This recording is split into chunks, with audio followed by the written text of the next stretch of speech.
Olá, o programa Nossa Entidade de hoje vai mostrar o trabalho do MAESP, uma organização da sociedade civil que atua há mais de 50 anos na garantia dos direitos de crianças e adolescentes em situação de vulnerabilidade.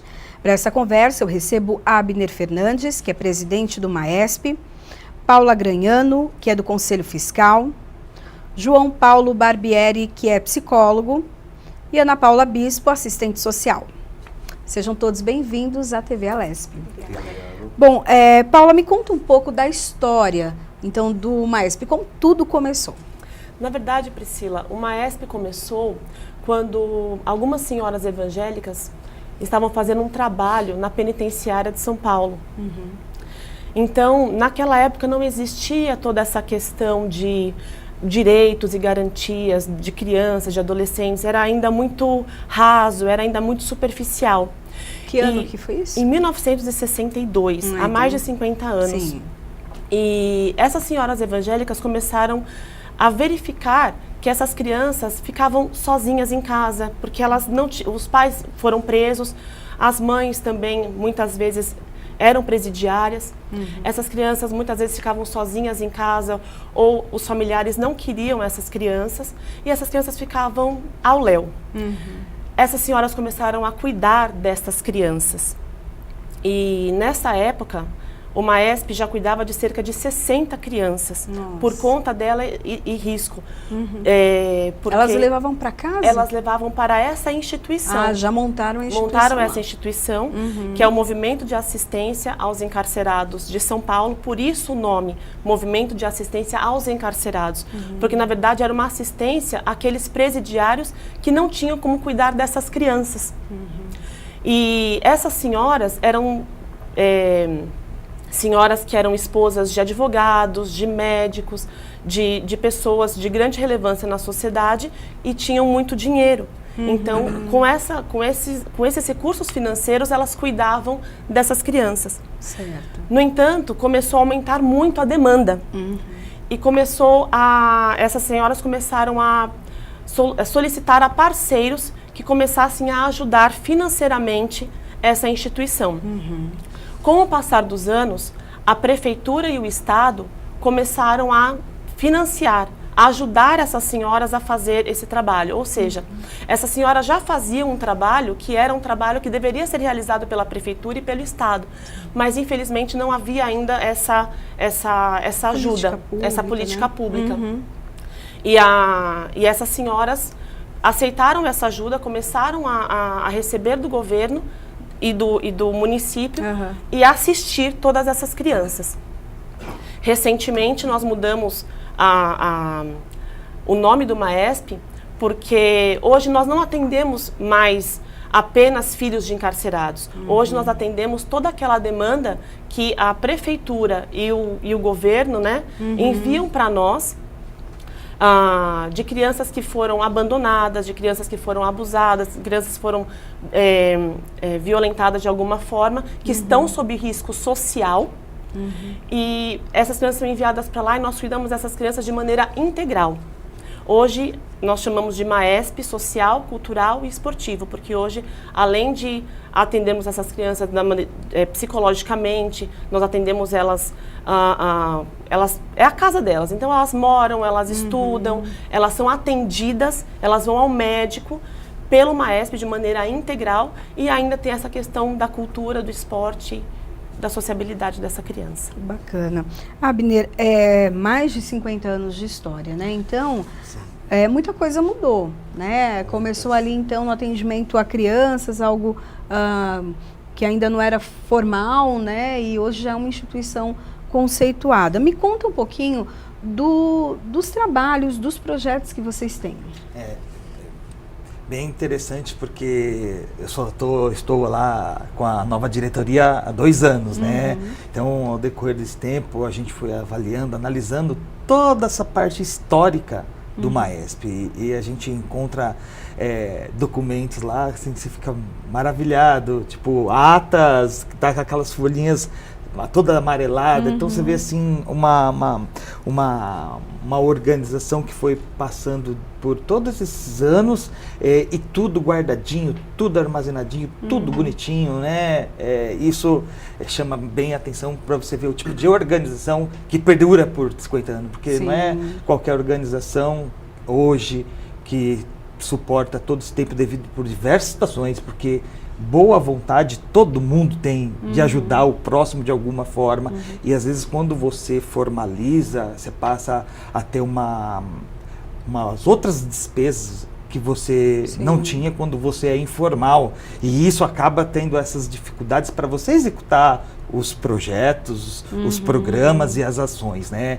E diante de todo esse cenário, de todos esses anos, né, que a gente vem acompanhando, eu venho acompanhando a história só, né, no papel, e o que ficou do Maesp, que o Maesp antigamente trabalhava num formato que era orfanato ainda, né, que existia, era a nomenclatura, porque era de órfãos, né, orfanato vem de órfãos. Então, como a Paula disse, que ao decorrer dos anos foi tendo toda essa mudança, justamente por causa da demanda, que vai crescendo cada vez mais, e a necessidade das organizações, não só do MES, mas de todas as organizações que atuam diretamente com essa questão de abrigo, que justamente é um serviço de alta complexidade, né? Não é, puxa, tem um abrigo, as crianças ficam lá, não, são diversos fatores envolvidos, né? Então, eles ficam lá, ficam abrigados, tem um tempo que eles ficam nessa casa?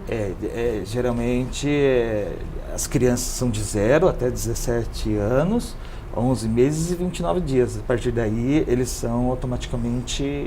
vão para um outro espaço, um outro local, uma outra moradia, né, por mais um tempo. Certo. E durante esse período aí é toda a questão dos juízes, que determina se perdeu a guarda, se os pais perderam a guarda ou não, se vai para a adoção ou não. Enquanto não tem essa parte burocrática, eles permanecem com a gente nesses cuidados nossos. Esse é o projeto Minha Casa. Esse é o projeto Minha Casa. É o abrigo integral de crianças e adolescentes, de 0 a 18 anos, né? Aí tem os outros projetos, né? O Vila Progresso. A gente vai até falar um pouquinho deles daqui a pouquinho. Tá. Eu queria até que o João Paulo falasse um pouco, né? O psicólogo lá do projeto Minha Casa, né? As crianças e adolescentes que chegam, então, à instituição, chegam de que maneira? Bom, na verdade, as crianças, quando chegam para a gente, elas chegam com direitos violados, né? E a nossa função como técnico social é de garantir direitos, né? Quais direitos? Aqueles que estão previstos no Estatuto da Criança e do Adolescente, né? Então, de certa forma, nós garantimos estudo, saúde, dignidade, cultura e lazer, né? Então, e a proteção integral dessa criança, né? Essa criança ela já passou por muito sofrimento, muito mais do que deveria, né? Violências de todos os tipos, né? Desde a negligência, do abandono, a violência física, né? A violência psicológica. Então, tudo isso acaba violando direitos dessa criança. E aí que entra a questão dos técnicos sociais na proteção, né? Então, nós trabalhamos com essa criança, nós fortalecemos ela lá dentro, né? E nós ensinamos, de certa forma, para ela quais são os direitos que ela tem, né? E dentro desse fortalecimento, a gente busca que ela não se repita a questão das violações. Então, ela vai ter consciência do que lhe é bom, do que lhe é de direito, e que ela não deixe que isso repita, né? Só que nós estamos falando de crianças e adolescentes, não podemos exigir essa responsabilidade deles, né? Então, nós também trabalhamos com a família, né? Então, a família ela é atendida por mim e pela assistente social, né? E dentro desse interim, nós fortalecemos essa família também para entender que elas têm os direitos dela, têm o dever como os adultos da relação, né? E que elas têm que zelar sim por essas crianças, protegê-las e respeitá-las, né? Eu acho que esse é a grande função. Você fortalecer a criança dentro do serviço de acolhimento, quando você retira ela da situação de vulnerabilidade, né? Mas você fortalecer também o ambiente. Porque na possibilidade dela retornar para esse ambiente, tem que estar a criança fortalecida, o ambiente, as pessoas que atuam nesse ambiente também têm que estar fortalecidas. Né? Então, basicamente seria isso. E quando não há a possibilidade do retorno, né, a gente não consegue estruturar um trabalho com essa família que favoreça esse retorno, aí ela continua com a gente e aí as entidades jurídicas, né, no caso a Vara da Infância, a gente trabalha em conjunto para determinar qual vai ser a melhor saída, o melhor futuro para essa criança. Ana Paula, me conta um pouquinho então do teu trabalho, a tua atuação dentro da instituição, na parte social, né? Sim, como o João falou, nós trabalhamos com garantias de direitos, né? Então, o SAICA, que é o Serviço de Acolhimento Institucional para Crianças e Adolescentes, que é mantido pelo MAESP, né? Acolhe essas crianças e adolescentes para garantir os direitos estabelecidos na Política Nacional da Assistência Social, nas orientações técnicas de CONANDA, que é o que norteia o nosso trabalho. Então, assim, a criança sai do seu lar, é retirada do seu lar, que houve violação de seus direitos, e aí ela é acolhida por tempo determinado pela Vara da Infância, porque, como o João já comentou, nós fazemos um trabalho paralelo com essa família, de garantia de direitos também. Então, a gente garante que as crianças estudem, tenham boa alimentação, tenham um ambiente saudável para conviver, para que ela cresça de forma sadia, né, tanto físico como psicológico também, lembrando que foram várias situações de vulnerabilidade e de risco que ela foi colocada, né? E trabalhamos com essa família também, assim, encaminhando essa família para a rede socioassistencial, porque às vezes a família também teve seus direitos violados, né? Então é uma família que às vezes não teve não foi também abandonada pelo Estado muitas vezes e não conseguiu cuidar dessa criança e desse adolescente. Então a gente entra no fortalecimento dessa família também, porque lembrando que é um direito da criança crescer dentro do seu lar, com seus pais, sua família, né? Sua família biológica. Certo. Então, nós temos que garantir esse direito. Por isso que nós trabalhamos com essa família, com essa mãe, com esse pai, né? E caso não haja possibilidade, porque às vezes é muito difícil, não contempla, essa ação não é contemplada, né? Esse pai, essa mãe, ela não consegue aderir, não consegue se organizar, como nós geralmente falamos, né, para ter esse retorno dessas crianças de volta para o seu lar. Então a gente parte para o trabalho com a família extensa, né, que é fortalecendo os avós, os tios, ou quem é criança tem vínculo, porque às vezes tem vínculo com o padrinho, até mesmo com o vizinho, porque a gente não pode desconsiderar os laços de afeto que a criança tem, os vínculos, né, que a criança e adolescente tem. Então, caso não haja nenhuma possibilidade de retorno para essa família nuclear e para essa família extensa, aí é quando acontece a adoção, que ela vai para a fila para uma família substituta, né? Mas nós trabalhamos diretamente com as famílias, fortalecendo, encaminhando para a rede assistencial, para os programas de transferência de renda, onde quer que a gente identifique a situação de risco que essa família entrou, que colocou essa criança e adolescente, né? Mesmo que seja risco de violência, como acontece muito, violência sexual, né? Psicológica, então a gente identifica e faz os encaminhamentos. E aí trabalha com essa família para que ela também aceite esses encaminhamentos, né? Que ela consiga entender o que aconteceu, o que gerou aquela violência, o que gerou o acolhimento, né? Então nós trabalhamos geralmente dessa forma, sempre com garantias de direito, lembrando que o SAICA, o acolhimento, não é uma caridade, é um direito da criança previsto na lei, na Constituição Federal, na PNAS, então é garantia de direito, é um direito que eles têm de um lar saudável, de viver de forma saudável e sadia, para ter um crescimento bom, né? Um crescimento sadio, saudável. Ok. Bom, a gente vai ver um vídeo agora que mostra um pouquinho, então, do trabalho realizado pela organização. Vamos ver? O MAESP é uma ONG que trabalha há mais de 50 anos na garantia de direitos das crianças e dos adolescentes em situação de vulnerabilidade. O Projeto Minha Casa é um abrigo. Nós temos 21 crianças de 0 a 17 anos e 11 meses. São crianças e adolescentes que tiveram seus direitos violados e, na maioria, elas estão em situação de vulnerabilidade social. Isso impede que eles tenham uma vida digna. Então, quando acontece esse acolhimento, é para que a gente garanta que eles cresçam de forma saudável, né? Tanto moralmente, socialmente, espiritualmente. Tem criança que vem para cá e desenvolve exponencialmente. Tem criança que a história é um pouco mais complicada e que o desenvolvimento é um pouco mais demorado. O passado dela sempre vai fazer parte da vida dela, sempre vai fazer parte de quem ela é, mas não vai mais determinar quem ela vai ser. E a gente trabalha também a autonomia para que ele consiga se manter fora do abrigo. Tem adolescentes que já saem com emprego garantido, já conseguem se manter com um aluguel.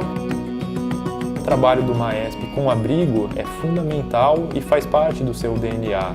E agora nós vamos complementar esse trabalho atuando direto na raiz do problema, dentro das comunidades. É você pegar um problema que, por enquanto, é de atenção básica e não deixar com que esse problema de atenção básica se transforme num problema de alta complexidade. E quando ele se transforma num problema de alta complexidade, muitos direitos da criança e do adolescente já foram violados. Só na cidade de São Paulo são mais de 77 mil crianças em situação de vulnerabilidade. E essas crianças elas estão na comunidade. É dessa comunidade que as crianças vêm parar num abrigo ou vão para uma fundação casa, se não tiverem um destino mais complicado. E aí se iniciou o projeto Vila Progresso, que está trabalhando numa comunidade de altíssima vulnerabilidade na zona leste de São Paulo. Tivemos 3 projetos aprovados para atuar na comunidade de Heliópolis, que é uma das maiores favelas do Brasil. Como sonhadores, né? O primeiro passo foi a aprovação do projeto, né? E agora, com essa aprovação, entra o próximo passo, que é a captação. Existem diversas maneiras de colaborar com o Maesp, de se envolver, seja sendo um voluntário, um associado, seja fazendo a sua doação. A doação pode ser feita pelo nosso site, você pode destinar parte do seu imposto de renda para projetos que você acredita. A sociedade civil ela pode se organizar, ela pode se articular para promover benfeitorias e projetos que vão ajudar na solução desse problema. E se a gente quer construir um futuro melhor para todos, então a gente tem que começar com aqueles que vão ser o futuro do Brasil. Nós que viemos da comunidade, nós sabemos a importância deles serem cuidados, não somente cuidados, mas trazendo a conscientização para eles, para que haja um mundo melhor, trazendo amor, carinho, afeto.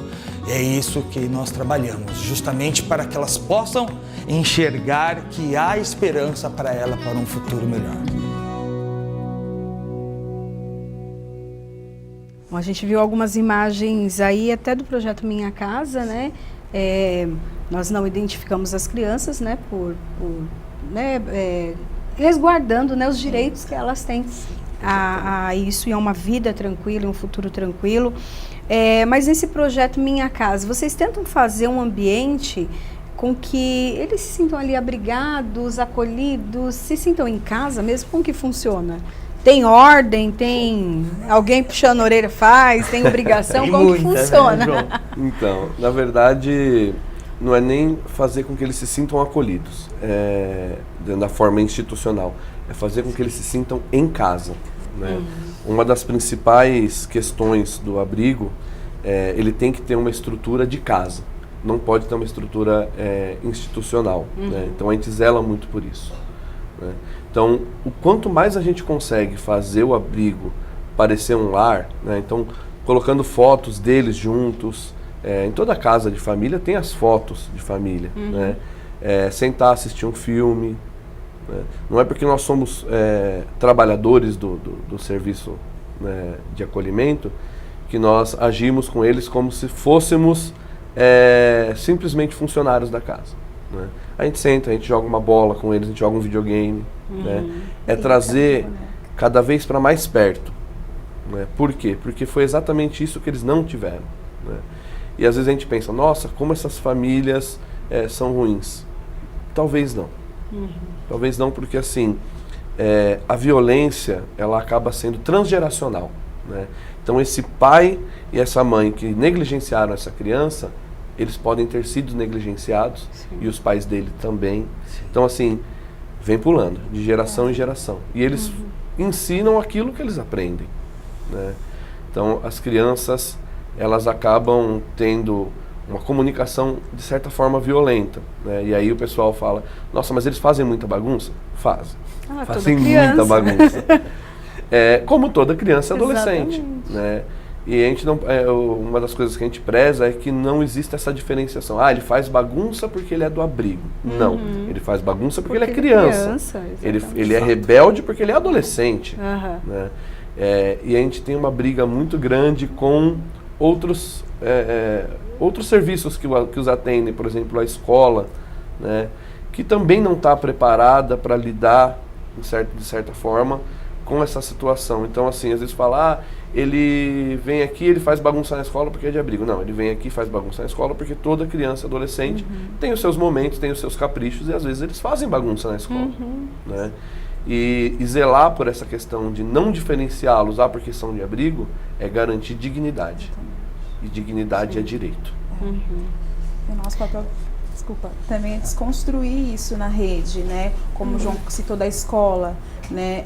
Às vezes tem um rótulo da criança, do adolescente, por ser de abrigo. Então, acontece situações que é comum de crianças e adolescentes, mas porque é do abrigo, geralmente é mais cobrado, geralmente chamam nós da equipe, que nós somos a equipe técnica de lá, que é chamado na rede, então chamam a equipe para resolver uma situação que acontece com outras crianças também, mas não tem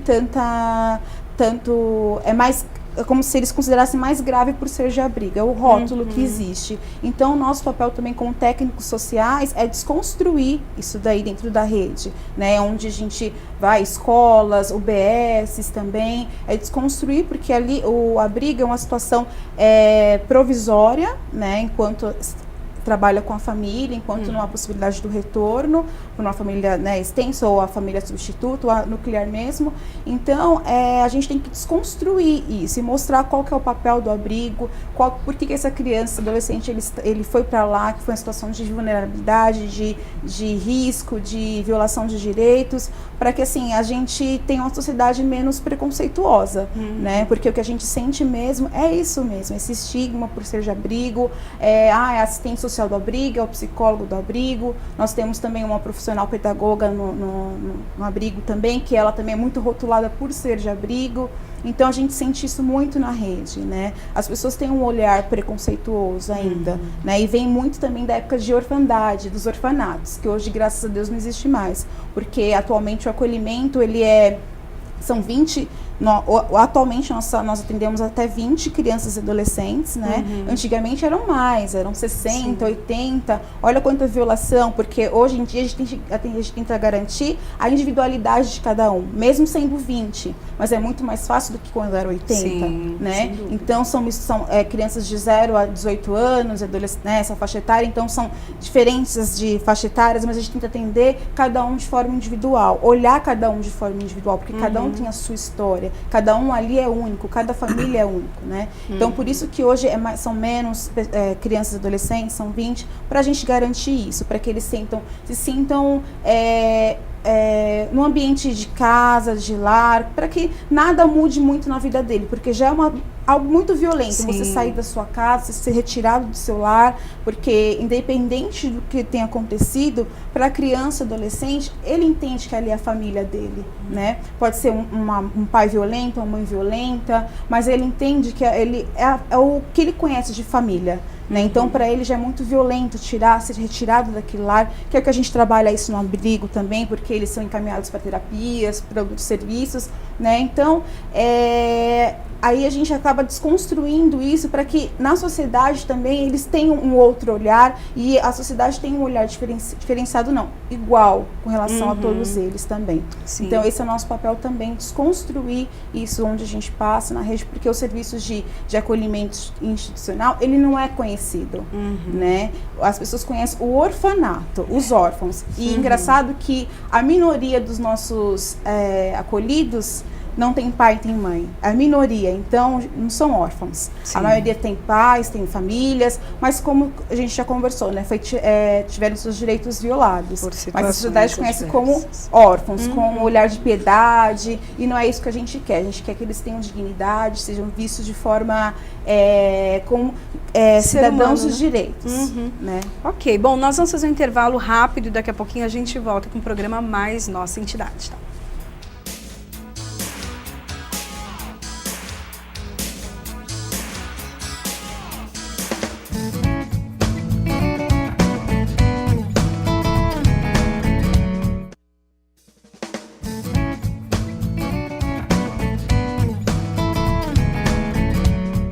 Estamos de volta com o programa Nossa Entidade. Hoje, com o MAESP, uma organização da sociedade civil que atua há mais de 50 anos na garantia dos direitos de crianças e adolescentes em situação de vulnerabilidade. Bom, a gente vai falar agora um pouquinho sobre os projetos que vocês têm, né? Abner, me conta um pouco. Tem o projeto Vila Progresso. Que projeto é esse?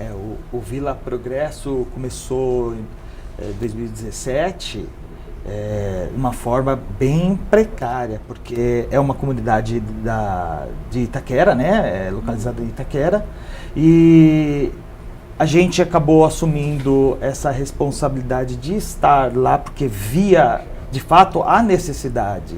Como nós tínhamos pessoas envolvidas que faziam parte da diretoria, que tinha contato, que já havia projetos que estavam fazendo no local, e via essa necessidade, porque só para você ter uma ideia, eu não imaginava que em São Paulo tinha local que não existia saneamento básico, em plena Itaquera, 50 quilômetros daqui, próximo do estádio do Corinthians.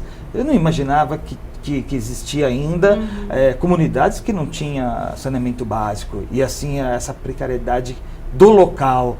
E aí entre a diretoria conversamos, olha, vamos iniciar um projeto junto com os parceiros, com as doações que vêm, vamos dar um próximo passo e vamos sair para que tivéssemos algo externo, porque a gente sabendo das necessidades, nada melhor de, poxa, uma organização da sociedade civil, temos esse potencial de estar lá com pessoas lá para que possa trazer um pouco de conscientização, trazer junto com os voluntários, os parceiros, para que poderia ter estudo, a parte de aula, de reforço, de matemática, de português, inglês, aulas de empreendedorismo, enfim. E aí esse projeto se iniciou em 2017, de uma forma bem precária. O que a gente tinha, nós tínhamos computadores lá, vamos montar um laboratório de informática, começamos assim, e aí foi crescendo, aí fizemos uma parceria com a Recode, que é junto com a parceria com a Microsoft.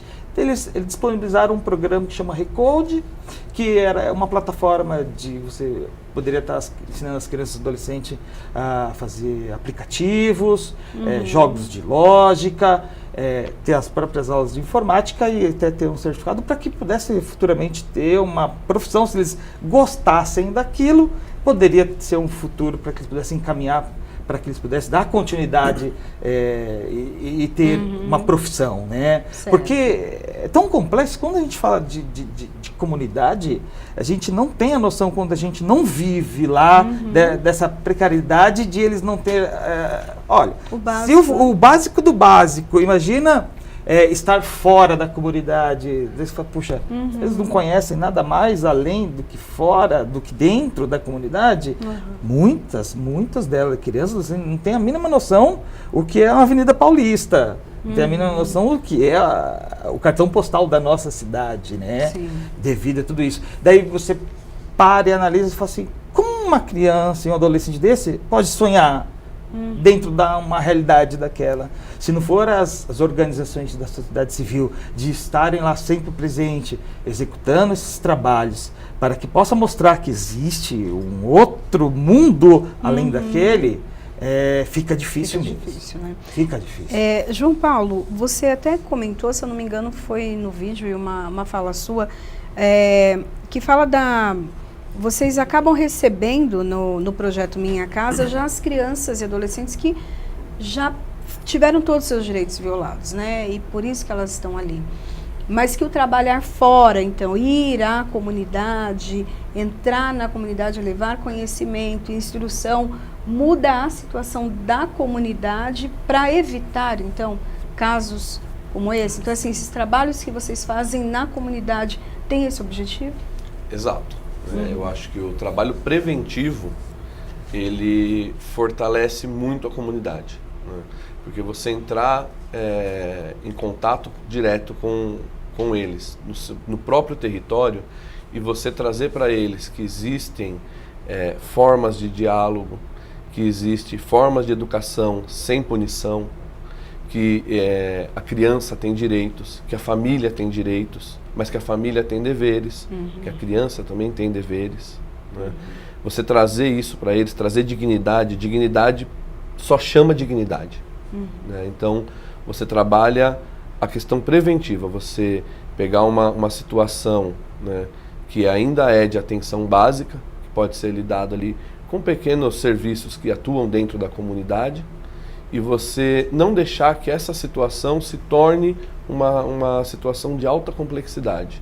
Você não deixar que aquela mãe que por uma questão de falta de instrução ou por uma coisa que eu já citei, que é da questão transgeracional da violência, né, que quando o filho falta com respeito com ela ou com a educação e ela bate, é você explicar para ela que ali é onde entra o diálogo e não a palmada. Né? Você traz para ela essa consciência, você previne o acolhimento, né? Você levar um sistema cultural para dentro da comunidade, né? Você levar a arte, o esporte, o lazer, né? Você, por exemplo, na arte, você pega essa agressividade que essa criança tem contida nela e você pode fazer com que essa agressividade saia da ponta do lápis e não da ponta da arma. Isso é muito importante. Trabalhar a prevenção, é trabalhar a dignidade da comunidade, né? Então, isso é muito importante. O trabalho cultural, esportivo, isso traz para eles alternativa. Né? Alternativa que vai livrar eles de outras situações de vulnerabilidade. E daí esse trabalho que a gente falou agora foi o Vila Progresso, mas daí tem outros lugares também na Zona Sul já que vocês atuam, que é Heliópolis e Boqueirão. Qual a atividade que vocês realizam lá?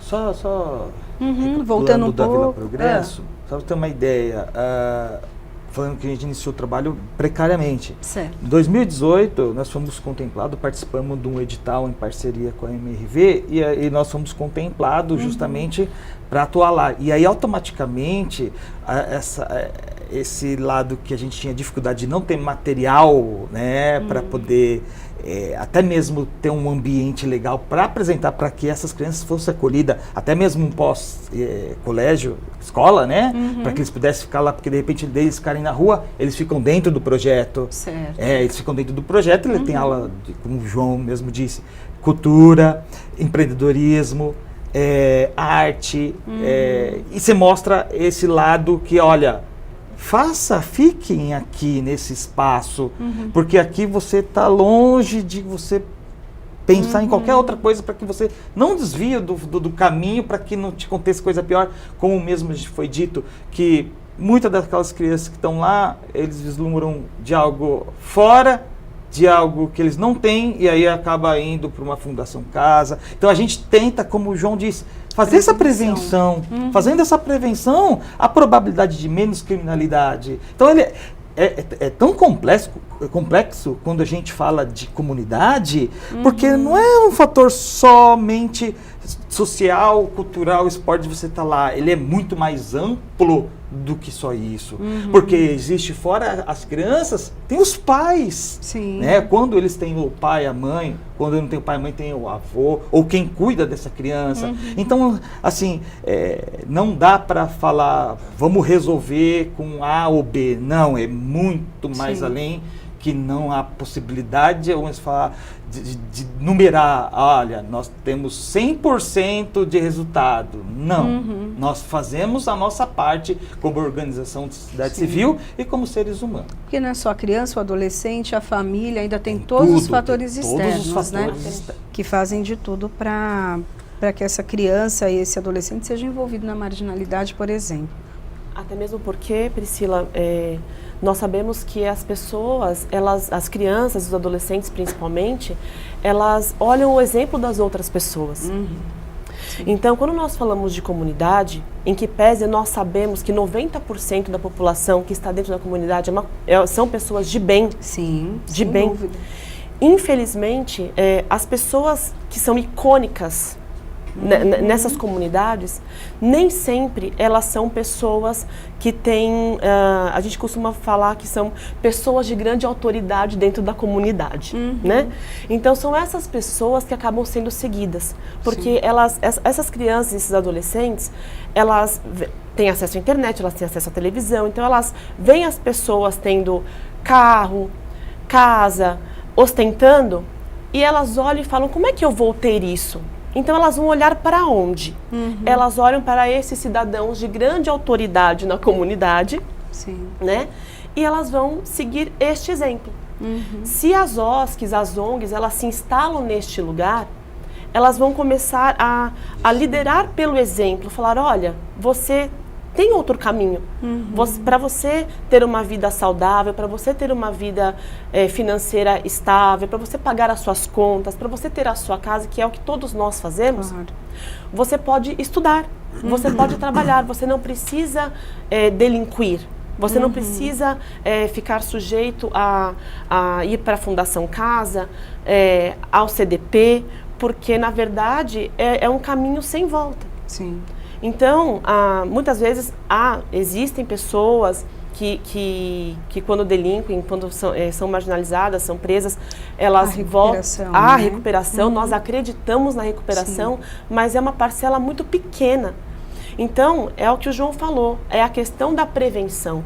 Então, se nós, como sociedade, como organização da sociedade civil, entramos nessas comunidades e lideramos pelo exemplo, mostramos outros caminhos, que como a Aber falou, tem gente que não conhece a Avenida Paulista, a gente pensa na nossa cabeça que isso é um absurdo, mas é verdade, nós teremos êxito, ou pelo menos diminuiremos essa demanda que só cresce no nosso país.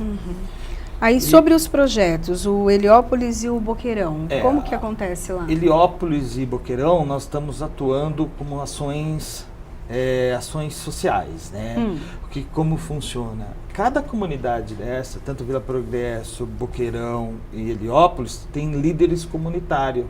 Esses líderes comunitários, né, são moradores que articulam tudo. Certo. Então, eles já têm todas as crianças que são atendidas. Só para você ter uma ideia, a Vila Progresso tem em torno de aproximadamente 1.000 crianças de 0 a 13 anos. Boqueirão, 1.200. Heliópolis, se for falar, Heliópolis é gigantesca, mais uma cidade. De 30 mil entre crianças e adolescentes. Nós atendemos em Heliópolis 250 crianças. Certo. Nós não estamos com um projeto fixo lá, nem cultural, nem de arte, nem de esporte, nada, mas nós temos ações corriqueiras, né, recorrentes, sazonais. Exemplo, Páscoa, Dia das Crianças, Natal. E aí, essas épocas são geralmente onde todos os parceiros, seja empresa ou pessoa física, pessoa jurídica ou pessoa física, nos procura. Olha, estou com um grupo informal, nós queremos fazer um trabalho. Quando não porque a demanda no abrigo ela é bastante. Então a gente acaba falando, olha, nós temos ações nas comunidades e muitos parceiros vão até a comunidade. Nós temos essas ações, né? Como a Viacom fez uma ação recente, foi em 2018, atendemos mais de 100 crianças, ficaram um dia lá tendo gincana, fazendo todas as brincadeiras lúdicas, teve almoço, teve tudo. Então a gente atua dessa forma nas comunidades. Assim também como no Boqueirão, então, é o mesmo trabalho. Mesmo trabalho. Então chegam os parceiros, temos doações, queremos doar, ou seja, alimentos, cesta básica, né, brinquedos, qual for a necessidade, apareceu, a gente verifica se há necessidade de encaminhar, qual é a comunidade que está mais necessitada no momento, e a gente encaminha. Aí a gente acaba fazendo mais essa parte, no caso de Boqueirão e Heliópolis, é mais essa questão social hoje. Paula, me fala um pouquinho, então, do trabalho das parcerias, porque vocês contam com voluntários, vocês têm ajuda do poder público, de que maneira funciona? Priscila, quando nós falamos de SAICA, né, do abrigo, nós temos um apoio do poder público.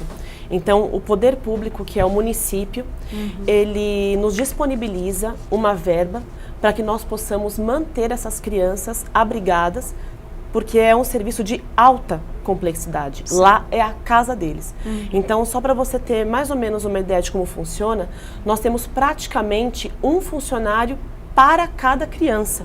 Então, a atenção ela é muito grande sobre essas crianças. Porque elas não apenas ficam lá dentro e dá comida e cama. Não, não é isso. Essas crianças saem de lá, essas crianças vão passear, essas crianças, muitas vezes, a gente, com parceiros, nós conseguimos passeios para elas irem para a praia, nós conseguimos passeios para elas irem para uma chácara, por exemplo. Parque aquático. Então, assim, nós temos, e essa semana nós pedimos para um voluntário, né, para ele nos ligou, da parceria, né? Ele nos ligou e falou assim, olha, o que vocês estão precisando? E nós pedimos, né, olha, se você puder disponibilizar para a gente 12 ingressos para ir no parque aquático, a gente adoraria, porque eles estão de férias. Então nós temos crianças lá que nunca viram o mar. Sim. Né? Então hoje elas têm essa disponibilidade, isso é cultura, isso é lazer, né? Então a prefeitura ela disponibiliza essa verba, quando nós falamos de abrigo e de SAICA, para que esse abrigo de alta complexidade seja mantido. Quando nós falamos de parcerias, de passeios, quando nós falamos de manutenção da casa, a prefeitura ela colabora com a manutenção da casa, mas é pouco. Porque nós sabemos, nas nossas casas, por exemplo, nós temos reparos a serem feitos. Imagine numa casa com 12 crianças e mais 20 funcionários. Então, é uma movimentação muito grande todos os dias. E essa casa precisa de manutenção. Nós tivemos a Bolsa de Valores, por exemplo, que foi até a casa no final do ano e nos ajudou na manutenção da casa. Nós temos, por exemplo, a Viacom, que também ajudou a gente com essa questão de parceria. Reforma de sofá, reforma de piso. Então, nós temos algumas questões que são feitas com esses parceiros. Nós temos um corpo de voluntários. Nós temos hoje cadastrados 250 voluntários. Então, muitas pessoas ligam para a gente para dar aula para as crianças particular. Nós temos alguns voluntários que vão à casa para nos ajudar a separar material que nós recebemos de doação. Nós temos pessoas que nos enviam muitas vezes cesta básica. Então, assim, nós temos vários voluntários que trabalham nesse sentido. Mas, por incrível que pareça, diante da demanda que nós temos, ainda é muito pouco. Porque os valores que são dispendidos para atender as crianças e a comunidade é muito alto em detrimento daquilo que nós recebemos. Então, nós precisamos de doações, nós precisamos de voluntários que compactuem com a nossa causa, que entendam qual é o nosso objetivo, que o objetivo não é simplesmente cuidar das crianças e dar comida. Não, não é isso. É muito maior do que isso. É inserir uma criança saudável na sociedade, que vai ser um cidadão de bem, que vai formar uma família de bem. Então, esse trabalho, ele é um trabalho extenso, é um trabalho profundo. E, como o próprio nome diz, dá muito trabalho, né? E além de dar muito trabalho, ele despende muitos recursos financeiros. E o próprio Estado, devido à demanda de crianças e adolescentes que estão em risco, o Estado não dá conta de cuidar de tudo. Por isso que hoje existem essas OSCs, essas ONGs, que fazem esse trabalho junto com a Prefeitura, porque apesar de ser uma atribuição do Estado, apesar de ser uma atribuição do município, a demanda é gigante. Porque nós temos no Brasil, infelizmente, uma pobreza que é multifatorial. Então, a pobreza ela não é simplesmente pobreza. ela é uma pobreza que vira violência, ela é uma pobreza que vira fome, ela é uma pobreza que vira abandono. Então, ela é uma pobreza que atinge todos os campos da sociedade. E aí a pessoa pode falar, mas essa pobreza não vai chegar em mim. Vai. De alguma maneira. Ela né? chega de alguma maneira. Então, todos somos responsáveis. Nós precisamos ter essa responsabilidade social de olhar o outro com um olhar de amor, de empatia, ou pelo menos com um pouco mais de respeito. Porque tudo aquilo que é bom e tudo aquilo que é ruim volta pra gente. E essa criança, esse adolescente que foi violado, que teve a sua dignidade ofendida, muitas vezes é só isso que ele entende. Então, ele depende muitas vezes de nós que tivemos um pouco mais de cultura, um pouco mais de oportunidade, de mostrar para ele, olha, você não precisa ser dessa forma, você pode sonhar, você pode trabalhar como todas as outras pessoas, você pode ser um cidadão, você pode. Porque muitas vezes ele olha para essa outra pessoa e fala, eu não vou poder ser ela nunca. E muitas vezes para ele é inatingível, é inalcançável, porque ele se sente muito abaixo de todas as pessoas. Então, esse é o nosso trabalho corriqueiro. E o desafio, né? Porque é um desafio você motivar essas crianças, adolescentes que tiveram de alguma forma tiraram esse direito e você fazer com que motive a ele a sonhar. Esse é o grande desafio, né, João? Exatamente.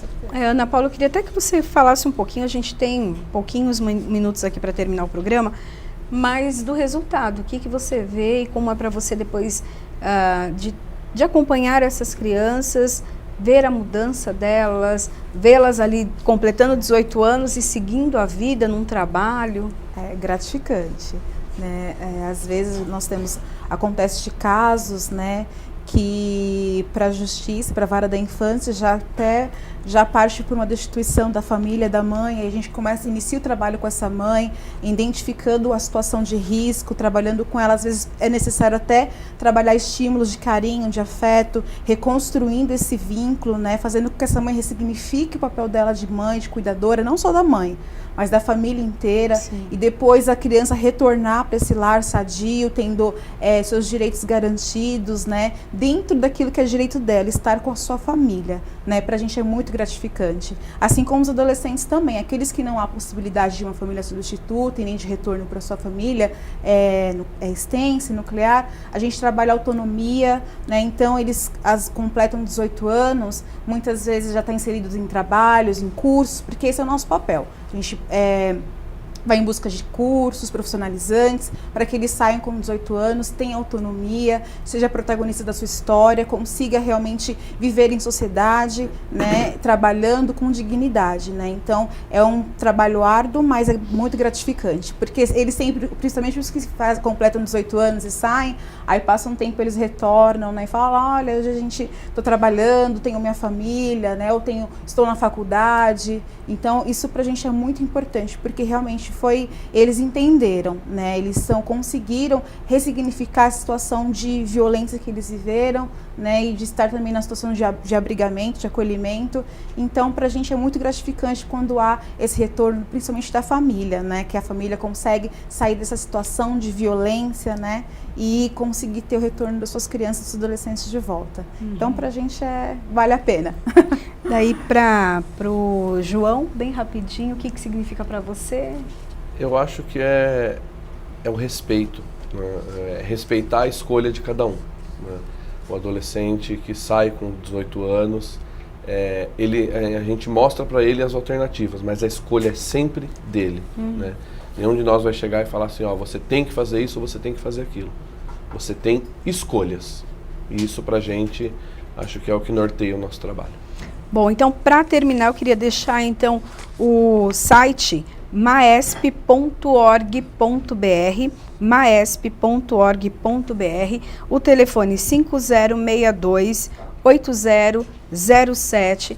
Então, para um trabalho voluntário, para ajudar de alguma maneira a instituição, tem esses dois canais, pela internet e também o telefone.